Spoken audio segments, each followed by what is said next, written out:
Chemistry का जो tension आपको चल रहा है एग्जाम से पहले, उस टेंशन को मैं दूर करने के लिए आ चुका हूं दोस्तों, क्योंकि केमिस्ट्री के रसायन विज्ञान के 4 चैप्टर है, फर्स्ट, सेकंड, थर्ड, फोर्थ। मैं आपको चारों चैप्टर्स के इंपॉर्टेंट सवाल आप तक पहुंचाने वाला हूं, और सबसे इंपॉर्टेंट जो आपकी प्रॉब्लम्स है, फॉर्मूला कैसे बनाते हैं और कौन से फॉर्मूले ज़्यादा इंपॉर्टेंट है, और मास, द्रव्यमान, आणविक द्रव्यमान परमाणुओं का कैसे निकाल सकते हैं, अणुओं का, वो मैं आपको बताने वाला हूं आज इस लेक्चर में। तो जिन्होंने ये क्लास शुरू से देखी है वो लोग जरूर इसे शेयर कर दीजिए, ताकि मेरे दूसरे भाइयों और बहनों को लाभ मिल सके। सबसे पहले अपन एक काम करते हैं, फर्स्ट चैप्टर के फटाफट से मैं आपको क्वेश्चन बता देता हूं। पहला चैप्टर, केमिस्ट्री का पहला चैप्टर, हमारे आसपास के पदार्थ। जल्दी टिक कर लीजिए, 2-3 सवाल ही है इसके अंदर जो मैन बनते हैं, क्योंकि मैं आपको हर एक क्वेश्चन से है वो एग्जाम से पहले आपको इंपॉर्टेंट मार्क कराने के लिए आ चुका हूं। पहला जो चैप्टर है जिसमें पदार्थ के गुणों पर आ सकता है, पदार्थ के गुण कौन कौन से हैं उसके बारे में आपसे सवाल पूछा जा सकता है। दूसरा, ठोस, द्रव व गैस में अंतर, ठोस, द्रव व गैस में अंतर, very important question first chapter का। फिर अपन ने कहा डिग्री सेल्सियस को केल्विन में चेंज करना, केल्विन को डिग्री सेल्सियस में चेंज करना। नंबर 4, अवस्था परिवर्तन। दोस्तों, अवस्था परिवर्तन ये है पहले चैप्टर के बड़े महत्वपूर्ण सवाल जो आपकी स्क्रीन पर है, बिल्कुल ठीक। पदार्थ के कणों की विशेषताएं बतानी है आपको। पदार्थ के कणों के मध्य रिक्त स्थान होता है, गतिशील होते हैं, एक दूसरे को आकर्षित करते हैं। पदार्थ की अवस्थाओं के मध्य अंतर, ठोस, द्रव व गैस में अंतर, डिग्री सेल्सियस को केल्विन में बदलना, केल्विन को डिग्री सेल्सियस में बदलना, और अवस्था परिवर्तन के बारे में आपको बताना, number 1। Number two second chapter हमारा जो है, क्या हमारे आसपास के पदार्थ, क्या हमारे आस पास के पदार्थ, क्या हमारे आसपास के पदार्थ शुद्ध है, ये पूछा जा रहा है आपसे।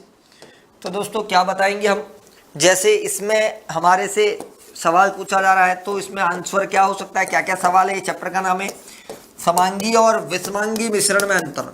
नोट कर ले भैया, नोट कर ले, एग्जाम में इन्हीं में से एक आने वाला है, इसमें अंतर, बिल्कुल ठीक। दूसरा, तत्व यौगिक में अंतर, तत्व व यौगिक में अंतर। तीसरा, विलयन, निलंबन और कोलाइडल में अंतर, निलंबन व कोलाइडल में अंतर, जिसमें भैया विलयन बहुत ही इंपॉर्टेंट है। छोटा सवाल, टिंडल प्रभाव, छोटा सवाल टिंडल प्रभाव, ये भी अपने आप में बड़ा इंपॉर्टेंट सवाल है, बहुत ज़्यादा इंपॉर्टेंट सवाल है, ठीक है। विलयन पर न्यूमेरिकल प्रश्न आता है, आंकिक सवाल आता है। भौतिक व रासायनिक परिवर्तन को छाटिए, पहचानिए, कौन भौतिक है कौन रासायनिक है, हमें उसकी पहचान करनी है।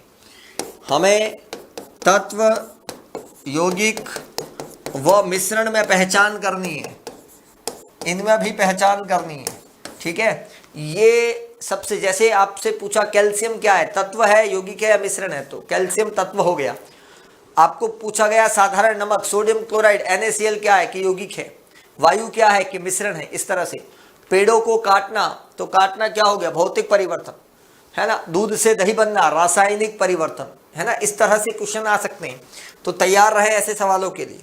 जो आज का मेरा सेशन था जिस पर मुझे बात करनी थी कि हमें जो है वो फॉर्मूले के बारे में जानकारी देनी है कि फॉर्मूला कैसे बनाने हैं, किस तरह से बनाने हैं। तो मैं मेरे जितने भी साथी हैं जुड़े हैं उनसे बता दूं, जल्दी क्लास को शेयर कर दें, लाइक का बटन दबा दें और अपने सभी साथियों को बता दें कि फॉर्मूले कैसे बनते हैं। सबसे पहले 1 से 20 तक एलिमेंट्स हम सभी को याद करने हैं, 1 to 20, जैसे 1, 2, 3, 4, 5, 6, 7, 8, 9 और 10।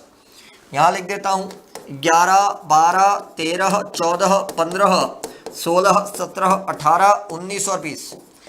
पहला मेरे बच्चों, पहला काम करना है 20 तक एलिमेंट मेरे हर एक विद्यार्थी को याद हो, सभी विद्यार्थियों को याद करने। पहले नंबर पे हाइड्रोजन, दूसरे नंबर पे हीलियम, तीसरे नंबर पे लिथियम, चौथे नंबर पे बेरिलियम, पांचवे पे बोरॉन, छठे पे कार्बन, सातवें पे नाइट्रोजन, आठवें पे ऑक्सीजन, नौवें पे फ्लोरीन, 10वें पे नियॉन, 11वें पे सोडियम, 12वें पे मैग्नीशियम, 13वें पे एल्यूमिनियम, 14वें पे सिलिकॉन, 15वें पे phosphorus, sulphur, chlorine, argon, potassium और कैल्शियम। अभी 2, 10, 18, 2, 10, 18, 2, 10 और 18 इन पे मार्क कर दिया, क्योंकि इसकी वैलेंसी 0, अक्रिय गैस है, उत्कृष्ट गैस है, ये किसी से लेना देना नहीं करती। बाकी सबकी वैलेंसी गिनती आती है बच्चों, गिनती आती है ना, काउंटिंग आती है।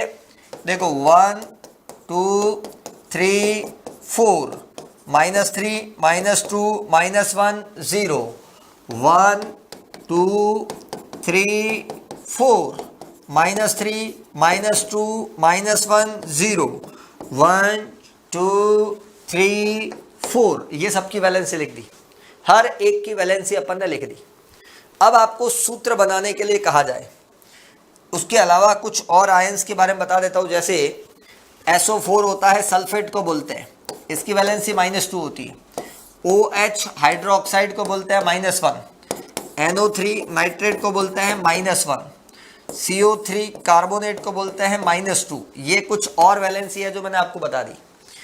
इतना अगर आप याद कर लेते हो तो संदीप सर का विश्वास है कि एक भी ऐसा फॉर्मूला आप जो है वो ऐसा नहीं होगा जो आप नहीं बना पाओगे। इतना पढ़ लो बस, इतना पढ़ लो, इतना पढ़ लो, बस इतना सा पढ़ लो, काम तमाम हो जाएगा बच्चों, कोई दिक्कत नहीं। ये मेरी गारंटी है, ये संदीप सर की गारंटी है कि इतना पढ़ लो, आपका काम खत्म।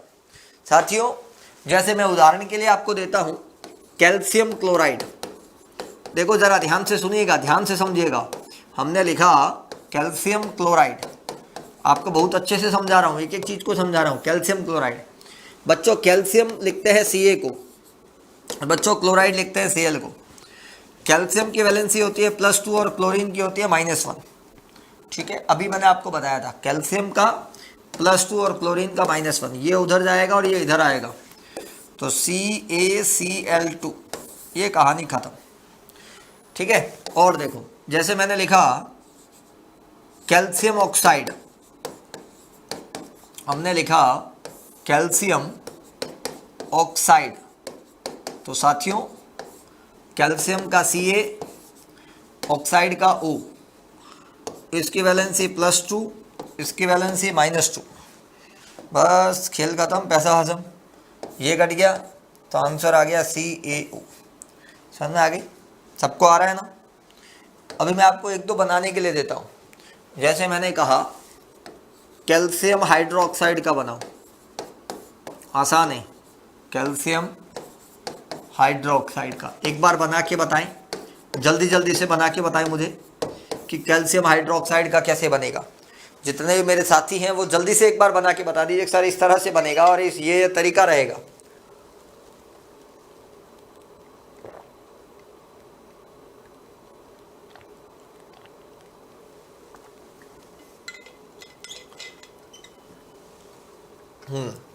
तो तुरंत तीव्र गति से बना लीजिए इसे।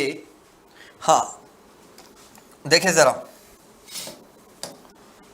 कैल्शियम का Ca लिखा, हाइड्रोक्साइड का OH लिखा, इसकी वैलेंसी +2, इसकी वैलेंसी -1। ठीक है, ये जाएगा इधर, ये जाएगा इधर, Ca ब्रैकेट में OH और 2 आया, बिल्कुल आया। हमने लिखा sodium chloride, sodium chloride, sodium हो गया Na, क्लोराइड मतलब Cl, इसका +1, इसका -1, कट गया। जो मैंने आपको वैलेंसी सिखाई थी ना, बस वो याद है, वो टेबल याद है 20 तक की, तो सारी कहानी हो गई। और देखो हमने लिखा कैल्शियम कार्बोनेट, हमने क्या लिखा, कैल्शियम कार्बोनेट। दोस्तों कैल्शियम कार्बोनेट लिखा है, कैल्शियम का Ca, कार्बोनेट का CO3, इसका +2, इसका -2 कट गया तो आंसर आ गया CaCO3। और देखो हमने लिखा कार्बन टेट्राक्लोराइड, देखिए जरा, कार्बन टेट्राक्लोराइड हमने लिखा कार्बन टेट्राक्लोराइड। तो दोस्तों कार्बन का C, क्लोरीन का Cl, इसकी वैलेंसी -1, इसकी वैलेंसी +4, उधर गया ये इधर गया, अगर सेम होता तो कट जाता, CCl4, कहानी खत्म। ये तो हो गई दोस्तों फॉर्मूला कैसे बनता है, केमिस्ट्री में formula IUPAC, international union of pure and applied chemistry. अब आपको मैं बता दूं, कुछ के द्रव्यमान याद कर लीजिए ताकि आप किसी का भी आणविक द्रव्यमान निकाल सकते हैं। एटॉमिक मास, जैसे हाइड्रोजन का 1 होता है, कार्बन का 12 होता है, नाइट्रोजन का 14 होता है, ऑक्सीजन का 16 होता है, जो मेन है, सोडियम का 23 होता है, मैग्नीशियम का 24 होता है। सबका याद करने की जरूरत नहीं है, डबल है कईयों का तो। और क्लोरीन का 35.5 होता है, ठीक है, सफिशिएंट है, अपना काम हो जाएगा। जैसे अपन ने लिखा, फॉर एग्जाम्पल मैंने आपसे कहा कि NaCl का आणविक द्रव्यमान बताओ, NaCl का आणविक द्रव्यमान ज्ञात करो, ठीक है, समझ में आ गई। सवाल क्या है जरा देखो। अब मैंने क्या लिखा, Na कितना है 1, और Na का द्रव्यमान कितना होता है 23, Cl कितना है 1, इसका द्रव्यमान कितना होता है 35.5, मल्टीप्लाई कर दिया 35.5 प्लस 23 जोड़ा तो 58.5, ये हो गया आपका क्लियर। 58.5 हमने लिखा 58.5, ठीक है। अभी मैंने कहा जैसे C2H4 का बनाओ, तो देखो C कितना है 2, और इसका वेट होता है 12, और H कितना है 4, और इसका वेट होता है 1। 2 × 12 कर दिया, कितना हुआ 24, और 4 × 1 कर दिया 4, 24 और 4 कितना हो गया 28। म्यू लिख दीजिए या फिर आप लिख दीजिए AMU, ठीक है। इस तरह से आप द्रव्यमान निकाल सकते हो किसी भी यौगिक का।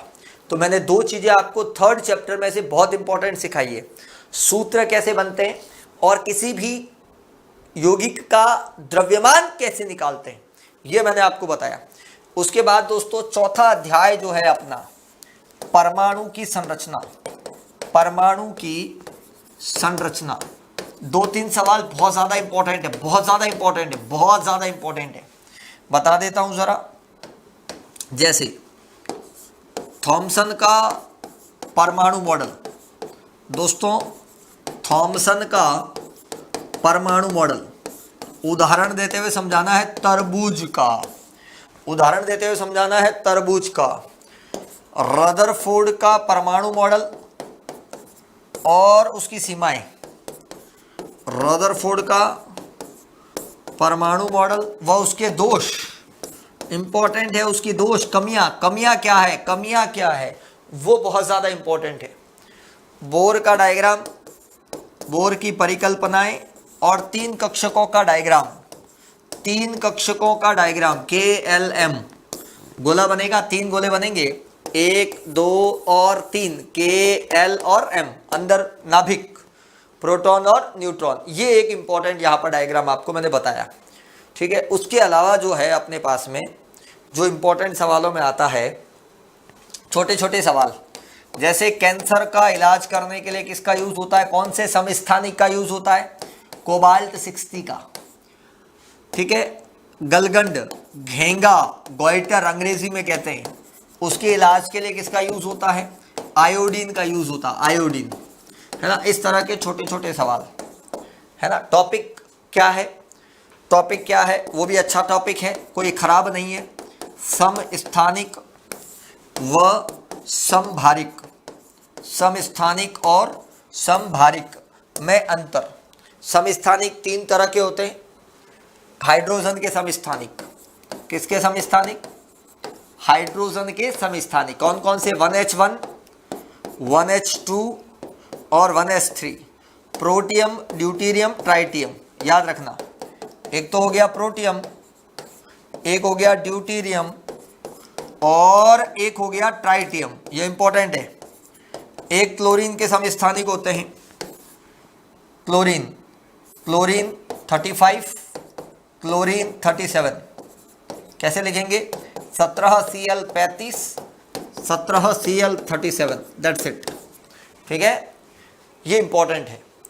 तो ये छोटे छोटे सवाल जो थे वो मैंने आपको बताए, और इस चैप्टर के सबसे इंपॉर्टेंट सवाल जो है वो आपके सामने लेकर आ गया, ताकि मेरे छोटे छोटे नन्हे मुन्ने बच्चों का कोई नुकसान ना हो। केमिस्ट्री के फॉर्मूले, आणविक द्रव्यमान और इंपॉर्टेंट सवाल जो केमिस्ट्री से संदर्भित है, जो एग्जाम में पूछे जा सकते हैं, वो तमाम चीजें आपके सामने रख दी है। अब आपको घबराने की आवश्यकता नहीं है। जिस तरह से आपको बताया गया उन सारी चीजों को आप याद करें, कोई दिक्कत नहीं। बिल्कुल कूल रहे, बिना टेंशन, बिंदास पेपर फोड़ फाड़ के आ जाओ। इन्हीं शुभकामनाओं के साथ आज विदा लेता हूं दोस्तों, और जल्दी से जल्दी क्लास शेयर कर दें, लाइक का बटन दबा दें। हो सकता है इन्हीं में से कुछ प्रश्न एग्जाम में दिख जाए और फिर बोर्ड की तैयारी में लग जाए दोस्तों। और बोर्ड की तैयारी को धार देना अभी से ही शुरू कर दें। बहुत बहुत धन्यवाद आप सभी का।